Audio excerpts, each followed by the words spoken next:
My fellow New Yorkers, immigration is the New York City story. It is the American story.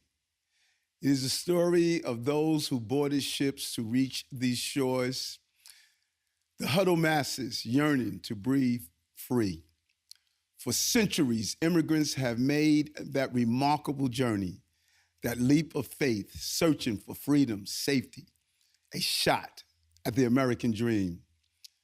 And the asylum seekers who have arrived in our city since last spring are writing a new chapter in this timeless story. But as I declared nearly a year ago, we are facing an unprecedented state of emergency. The immigration system in this nation is broken. It has been broken for decades. Today, New York City has been left to pick up the pieces. Since last year, nearly 100,000 asylum seekers have arrived in our city asking for shelter. Let me repeat. Almost 100,000 men, women, and children have asked for a place to stay. That's almost the population of Albany, New York. And for more than a year, thousands of people across this administration and more than 100 community-based organizations have worked tirelessly to ensure that every person who has arrived here gets the opportunity to build their New York City dream. They do not have the authorization to work, so we have to provide shelter. We have supplied food and access to health care. We have enrolled children in schools. We have opened almost 200 emergency sites, including more than a dozen large-scale humanitarian relief centers. And we have assisted migrants with asylum applications. But we are past our breaking point.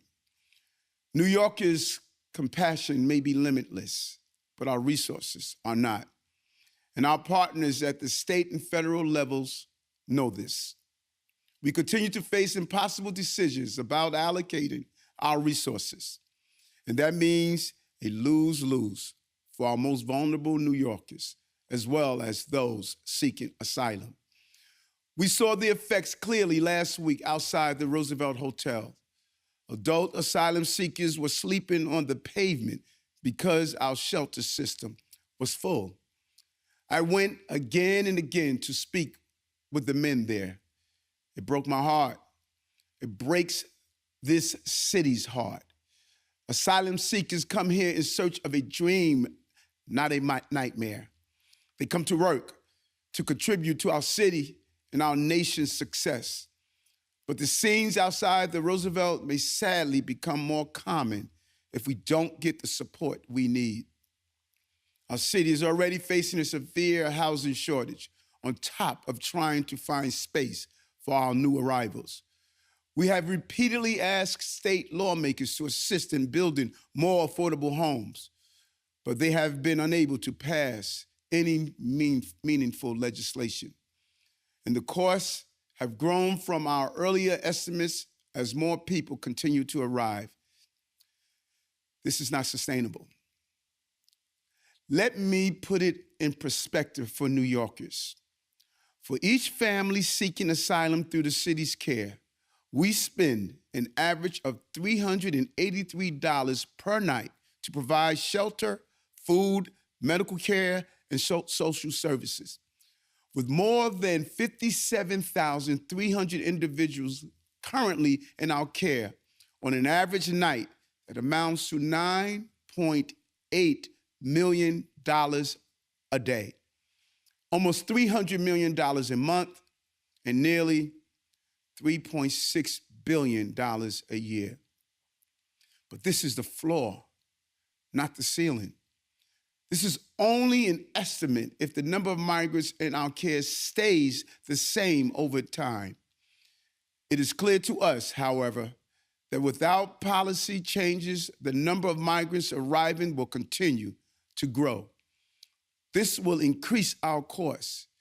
If we continue down this unsustainable track with an average of almost 34,000 households a night over the course of just this fiscal year, that will increase costs to $4.7 billion. Hear me. If things do not change, our new estimates have us spending nearly $5 billion on this crisis in the current fiscal year. That's up from the $1.4 billion we spent last fiscal year, and it nearly equals the budgets of Sanitation Department, our Parks Department, and the FDNY combined. And if things do not change, we expect to have more than 100,000 asylum seekers in our care by the end of June 2025, driving projected spending to $6.1 billion in that fiscal year if we do not change course. That means over the course of 3 fiscal years, our city is projected to have spent more than $12 billion. To meet this need, we will have to add $7 billion to our financial plan. And this is on top of what we previously allocated for the crisis. This is the budgetary reality we are facing if we don't get the additional support we need from the federal and state governments. This is not just about numbers. This is about people fleeing despair and trauma. I have greeted asylum seekers at the Port Authority. I've slept by their side on the coldest day of the year, and I have sat with a mother whose husband was lost to this crisis. She now faces raising her 3 children alone. The city is running out of money, appropriate space, and personnel to care for families like hers. We are grateful to Governor Hochul for all she has done to help our city. But the number of asylum seekers increasing, we need more from our state partners. And I want to thank U.S. Senate Majority Leader Schumer, Democratic Leader Jeffries, and members of the New York City Congressional Delegation for all their efforts at the federal level to get us the support we need. New Yorkers did not create an international humanitarian crisis, but New Yorkers have been left to deal with this crisis almost entirely on our own. It has been fueled by those in Congress who stand in the way of real immigration reform, by governors who have used vulnerable asylum seekers as political pawns, by the indifference of leaders across the nation. Now, let me be clear. New York City will not abandon our brothers and sisters seeking the American dream. Thanks to the teamwork of so many, both in and outside of government, including our faith-based and nonprofit partners, we have done more than any city to provide for so many migrants in such a short period of time. We have met a historic crisis with historic compassion. And while we are past our breaking point, we will never just slam the door of opportunity. We have had productive conversations with our state and federal partners, and they show real commitment to supporting our efforts, but we need additional resources now. The best way to solve this problem is by all of us working together. The state can support us by taking reasonable actions to ease the burden of our city. We need a statewide decompression strategy to help free up space in our shelter system and reduce the pressure on our city's resources. The state recently announced humanitarian relief centers that they will reimburse us for, but we need more. The state can also allocate more funding to match our needs on the ground.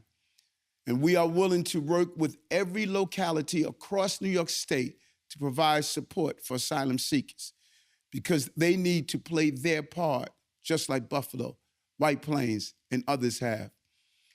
If these actions are taken, they will ease the burden on our city's resources and will enable us to reevaluate the impact on our budget. And while many Republicans in Congress may be holding up critical reform, the White House can help us now. I agree with Massachusetts Governor Healey. The federal government must take action. We appreciate them sending a team from the U.S. Department of Homeland Security to New York City to assess the situation this week. There's more they can do, including expediting pathways to work authorizations for asylum seekers. I have heard it directly from all the asylum seekers I've spoken with. They want to work.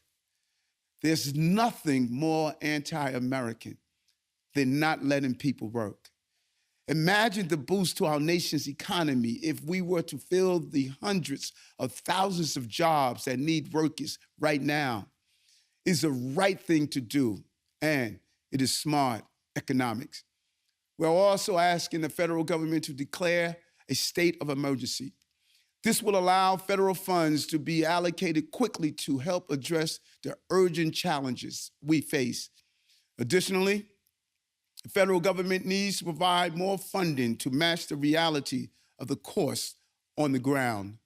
Finally, we need the federal government to lead a decompression strategy at the border so cities and states across the nation can do their part to shelter asylum seekers. Because cities like New York, Boston, Chicago, Los Angeles, Houston, and El Paso cannot be left to shoulder a national crisis without the proper aid. Again, if we don't get the support we need, New Yorkers could be left with a $12 billion bill.